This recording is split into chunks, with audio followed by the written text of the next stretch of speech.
l'été. Isabelle Perron.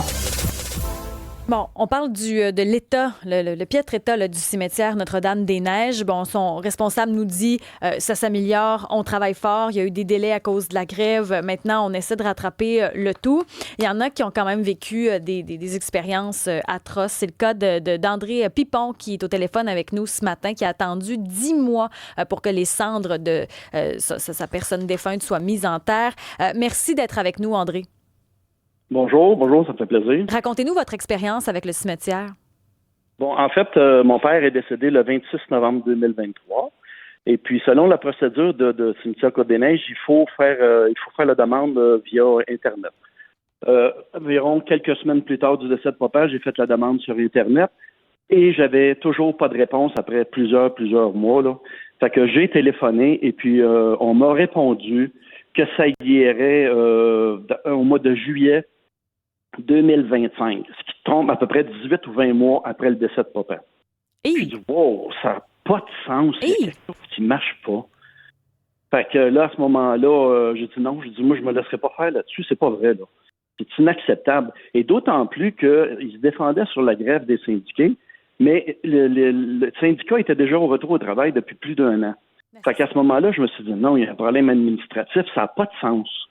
Ça fait qu'à ce moment-là, j'ai interpellé le Journal de Montréal. Et puis après ça, on m'a téléphoné aussi avec Mario Dumont. Et puis pour essayer de faire pousser en fait le dossier pour que je puisse boucler la boucle du décès de mon père.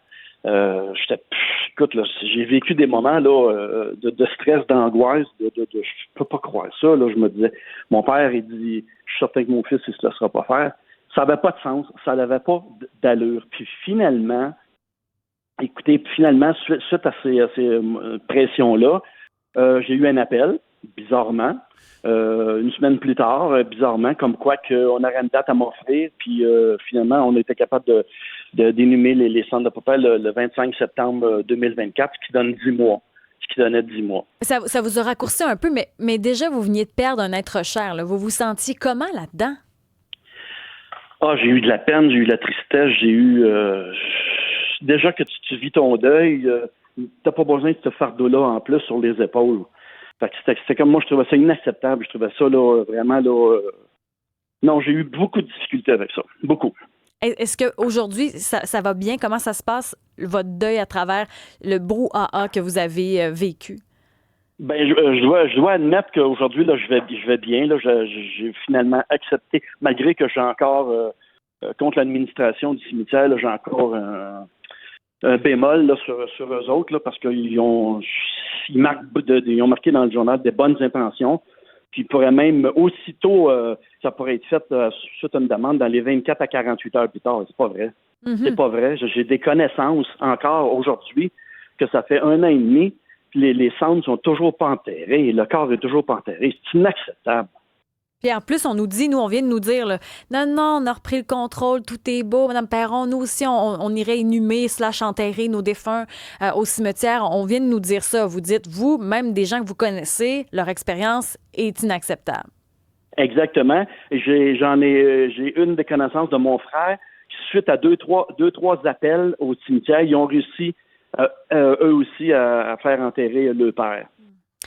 J'ai quelqu'un aussi dans la famille que sa mère est décédée et les cendres sont toujours pas enterrées. Et eux, ça les coûte des frais parce que il n'y a pas personne dans leur famille qui voulait, mettons, garder les cendres en attendant. Fait que donc, ils payent le salon mortuaire là, pour conserver les cendres. Savez-vous combien ça coûte? Je ne sais pas. Le prix, par contre, j'ai aucune idée. Mais c'est ça. Puis d'autant plus qu'au cimetière, c'est quand même pas donné là, d'enterrer nos proches. Là. Dans le cas de mon père, ça a coûté quand même 1 000 $ de l'enterrer. Là. Et puis vous avez eu la crémation ou l'immunation?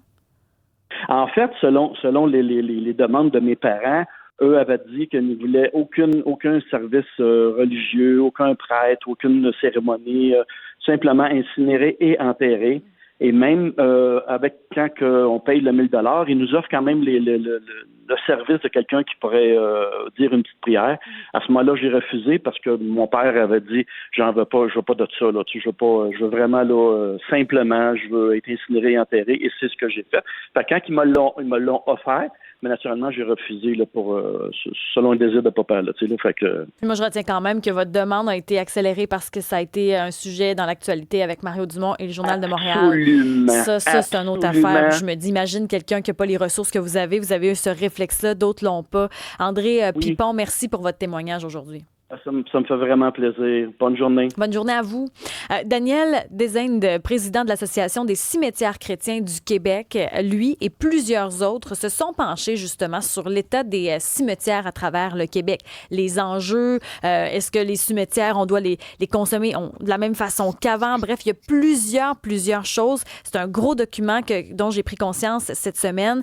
Monsieur Daniel Desinde, merci d'être avec nous. Bonjour, Mme Perron, ça fait plaisir. On nous dit sur la messagerie texte, bon oui, on parle du cimetière Notre-Dame-des-Neiges, mais à travers le Québec, il y a des enjeux. Là. Bon, d'autres cimetières, j'ai fait le tour, là, entre autres au Saguenay-Lac-Saint-Jean, on me dit que ça se passe bien de leur côté, qu'il n'y a pas d'enjeu de délai. Par contre, quand on est en région éloignée comme ça, eux n'ont pas l'inhumation ou encore l'enterrement l'hiver. Donc, quand quelqu'un décède l'hiver, bien, il y a quand même un délai là, pour enterrer ou inhumer son défunt. À Québec, on me disait que ça se passait bien aussi. À Québec, eux autres, ce qu'ils ont observé, cimetière Saint-Charles, où ils ont une quinzaine de cimetières. Ce qui arrive, c'est que souvent les paroisses sont plus capables de s'en occuper. Ils ont donc pris sous leurs ailes plusieurs petits cimetières de quartier. Eux, ce qu'ils me disaient, c'est que les rituels sont de moins en moins faits. Il y en a de moins en moins, excepté pour les personnes immigrantes, où ils disent parfois, il y a certaines communautés qui a 100, 150, 200 personnes qui viennent célébrer. Il y a une fanfare, il y a tout un rituel. Ça, ils le voient. Donc, la diversification, finalement, des rituels. Et puis, j'ai pris contact également avec Sherbrooke, où le cimetière Saint-Peters est devenu orphelin. Eux, c'est un diocèse à Québec qui s'occupe de ça, mais il n'y a personne pour s'en occuper. C'est des bénévoles qui tiennent ça à bout de bras, qui se font un comité pour être capable de garder ça sainement, parce qu'on me dit, pendant la pandémie, ce cimetière-là est devenu carrément un parc à chiens. Là. Donc, quand on essaie de regarder l'état des cimetières, c'est très variable. Est-ce que c'est encore d'actualité la façon dont on opère finalement nos différents cimetières à travers la province? Votre question est tout à fait pertinente et je vous dirais qu'elle est à la base même de la démarche qu'on a entreprise en créant ce comité spécial en charge de réfléchir à l'avenir des cimetières. Parce que les cimetières existent, depuis que la colonie existe ici, mais ils ont considérablement évolué. Et plus on allait dans le temps, plus on se rendait compte, comme vous venez de le décrire très, très efficacement, que les besoins ou les rituels étaient très différents d'une région à l'autre, d'une communauté à l'autre. Or, on s'est posé la question, est-ce qu'on est encore pertinent? Est-ce que nous sommes encore le bon service pour prendre charge des dépouilles des gens qui nous sont confiés? Et est-ce qu'on l'est encore pertinent? Je pense, oui, tout à fait. On est encore pertinent parce que d'abord et avant tout, faut bien comprendre que c'est d'abord et avant tout une question de santé publique. Les corps, les cendres, c'est une chose, mais les dépouilles, les corps que l'on inhume dans nos cimetières sont inhumés dans des conditions particulières pour s'assurer qu'il n'y ait pas de transmission. Prenons l'exemple de certaines maladies infectieuses, tu te dois de les enterrer sous 1 mètre de terre au minimum pour s'assurer qu'il n'y ait pas de propagation de la maladie. Donc, ne serait-ce qu'au point de vue de la santé publique, c'est pour les cas, c'est essentiel, on est toujours pertinent. Là où le rapport du comité nous a amené, et j'écoutais attentivement l'intervenant avec qui vous parliez il y a quelques minutes, là, une des principales recommandations ou observations qu'on a faites, c'est toute la question du deuil qui a été malheureusement trop souvent dans le passé un peu mis de côté. On réalise que le deuil a évolué, la façon dont les gens vivent leur deuil a évolué, mais les cimetières n'ont pas nécessairement évolué et le secteur funéraire en général n'a pas nécessairement évolué au même rythme que les besoins de la population. Le monsieur, votre interlocuteur disait, moi, mon père voulait rien. ils voulaient juste une crémation, pas de célébration, pas de prière. Et c'est un phénomène qu'on a observé dans le cadre des travaux qui ont duré presque une année, là, et qui ont regroupé des intervenants de tous les secteurs funéraires, autant les thanatologues que les détaillants de monuments, l'Assemblée des évêques catholiques du Québec. Ouais. On a redécouvert ça, les riens, ce qu'on appelle les gens qui nous disent « moi, je veux rien ». Puis ça, c'est correct ou vous dites le besoin de la population a changé, mais nos offres n'ont pas changé, eux autres. Fait qu'il y a comme un écart entre les deux, là. C'est ça. Mais les offres ont commencé à changer en fonction justement de ces découvertes-là qu'on a fait. Et notre plus grande préoccupation, et on a l'intention justement de travailler là-dessus, c'est de s'assurer qu'on n'escamote pas le deuil. Il y a trop souvent puis là je porterai pas de jugement, trop souvent les gens disent moi je veux rien, vous m'enterrez, vous ferez ce que vous voudrez avec mes cendres. Sauf que tu ne peux pas escamoter ou te débarrasser d'une vie entière, d'une vie de relation, d'une vie d'amour avec tes proches, en un claquement de doigts, en disant « Bon, moi, je suis décédé maintenant, il n'y a plus rien à faire, ne vous occupez pas de moi. » Cette dimension, elle est fondamentale et c'est un des volets sur lesquels on va commencer à travailler. C'est ramener le fondamental du deuil au cœur de toutes les opérations funéraires. Donc, ramener la personne. Parce qu'il y en a plusieurs qui ont fait un virage laïque. Là, donc, pour tout ce qui est église, tout ce qui est aspect religieux, on a voulu mettre ça de côté. Je pense que pour plusieurs, c'est peut-être ça, l'absence de rituel. Donc, vous dites qu'eux, il pourrait y avoir une façon de faire le deuil puis que ça passe par soit la crémation ou l'illumination, donc l'enterrer ou l'incinérer dans le jargon populaire. Là. C'est ça. Mais le deuil, vous avez raison, le deuil n'a pas besoin d'être vécu de façon religieuse. OK? Le deuil peut être tout à fait laïque, mais il faut accepter de reconnaître le départ de l'être cher et que on doit se donner les moyens familiaux et communautaires d'appréhender cette absence et de le vivre. Donc, les cimetières, on est en train de mettre en place, puis le plan d'action qui va suivre bientôt va nous amener dans ce sens-là, de mettre en place un certain nombre de moyens d'approche, d'outils pour permettre aux gens qui disent moi j'ai les cendres de ma grand-mère à la maison, puis je sais pas quoi faire avec, puis j'ai pas le goût d'aller au cimetière. Il n'y a pas de règles pour ça. Hein. Les cendres, là, on peut faire un peu ce qu'on veut avec. Là. On peut les mettre dans les cimetières, les mettre chez nous, les épandre quelque part. Il n'y a pas vraiment de règles au Québec pour ça. Il y a quelques règles. Une de ces règles, c'est lorsqu'on veut enterrer des cendres, cela doit se faire dans un cimetière. Ça, c'est clair, c'est écrit dans la loi. Lorsque on entend des gens qui parlent de dispersion de cendres, okay, ce que la loi dit, c'est que tu peux disperser des cendres en autant que ça ne constitue pas une nuisance ou un enjeu pour la santé, la sécurité des gens qui vivent aux alentours. Donc, tu pourrais pas décider d'aller disperser les cendres dans le parc en face de chez vous, alors que les enfants jouent là, ou ainsi de suite. Donc, pour enterrer les cendres, ça doit être dans un cimetière. La dispersion, il faut que tu respectes le caractère aussi sacré, si tu veux, de la vie humaine. Non?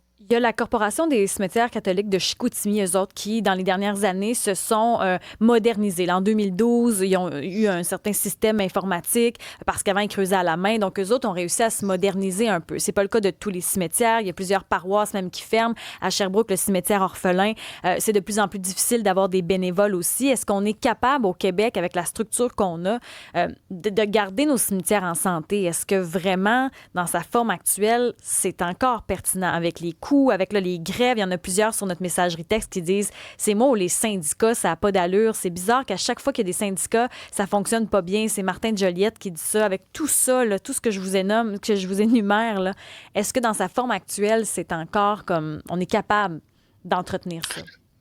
Je vous dirais absolument oui, et c'est un des mandats de l'association que j'ai l'honneur de présider, c'est de former les gestionnaires de cimetières afin d'adopter les meilleures pratiques de gestion et de travail.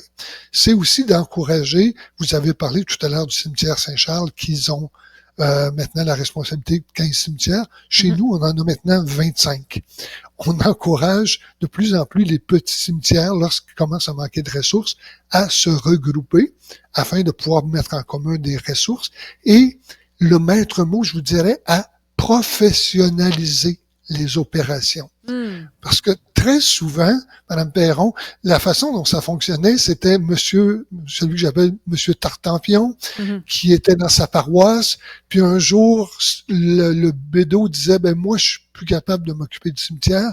Toi, Monsieur Tartampion, tu vas t'en occuper. Voici comment ça marche un peu, puis tu vas voir, ça va bien aller. Et on se passait le savoir-faire de cette façon-là. Mais on s'entend qu'il y avait des morceaux qui tombaient entre les cracks, comme on dit. Alors maintenant, avec l'association, on organise, un congrès annuel, des formations dans différentes régions du Québec, des formations tous les mois, OK? Et on a maintenant une académie des travailleurs de terrain, des professionnels qui donnent de la formation aux gens dans les cimetières pour justement professionnaliser nos opérations. Le document que vous avez fait, là, les recommandations, est-ce que le grand public y a accès à ce document-là? C'est une vingtaine de recommandations pour des modifications de loi, entre autres, c'est des lots qui ont été abandonnés. Qu'est-ce qu'on fait après 100 ans? Il y a des gens qui s'occupent plus de leur terrain. Après 100 ans, on peut l'utiliser pour autre chose. Bref, il y a beaucoup d'aspects, honnêtement. C'est un sujet très complexe là, où on a peu de réponses. Est-ce que ce document-là est quelque part, quelqu'un peut le consulter aujourd'hui? Pour l'instant, il est sur le site de l'association pour le bénéfice des membres de l'association, mais à compter de l'automne, on a une prochaine rencontre du conseil d'administration et là, il sera vraisemblablement mis en ligne de façon générale pour que le public puisse en profiter. Oui. Monsieur Daniel Deszing, président de l'Association des cimetières crétins du Québec, on vous souhaite une belle journée. Merci de votre présence aujourd'hui. Merci de votre invitation. Bonne fin de journée.